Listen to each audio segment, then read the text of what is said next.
60 milioni di euro di tagli su un budget complessivo di 180 milioni sembrano un po' troppi alle strutture private e ambulatoriali che operano in convenzione con la sanità pubblica. Saranno costrette, annunciano, a ridurre a cascata il 30% delle prestazioni offerte con immediato allungamento delle liste d'attesa.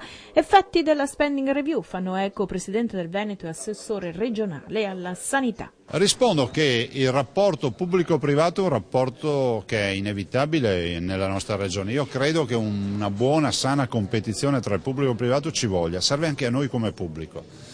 Detto questo, non trascureremo mai i privati, perché è giusto che anche loro abbiano giuste risposte dall'amministrazione e troveremo una soluzione. In un momento di difficoltà, le leggi non le ho fatte io a livello nazionale, le ha fatte il governo, e se oggi governiamo con un bilancio che è un terzo rispetto a 2 anni fa, 3 anni fa, è per colpa di qualcun altro, non nostro. 1 miliardo in meno dal governo centrale nei prossimi 4 anni. C'è il rischio che si crei un disequilibrio di bilancio se non si riduce adeguatamente la spesa e quindi si finisca in piano di rientro obbligato che imporrebbe al Veneto l'applicazione dell'IRPEF, un rischio che va scongiurato. È una questione di ticket. Ricordo che i ticket li ha voluti applicare il governo centrale ancora lo scorso anno.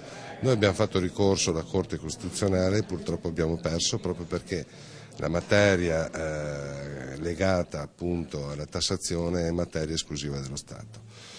Quindi è il ticket che fa la differenza, che dovrebbe andare a rimpinguare quello che è il Fondo Sanitario Nazionale. Purtroppo non è stato così. È indubbio però che in questo modo chi può pagare continuerà a scegliere liberamente lo specialista da cui farsi curare. Gli altri invece dovranno accettare la visita del primo specialista libero prenotando attraverso il CUP e affrontando liste d'attesa lunghe. Se si va attraverso il CUP provinciale, evidentemente di specialisti convenzionati sul territorio ce ne sono tantissimi, sono medici come gli altri e di conseguenza possono dare le risposte come gli altri. Però non c'è più la libertà di scelta. Ma c'è la libertà di scelta data dal governo pubblico della sanità, che ti mette in disponibilità un medico specialista che segue quella determinata patologia. Ospedali e ambulatori delle aziende sanitarie aperti anche di notte, ma è sicuro che la prestazione costi meno che presso una struttura privata convenzionata? Io chiederei ai veneti se vogliono vedere i nostri ospedali aperti di notte o se vogliono che mandiamo tutti ai privati.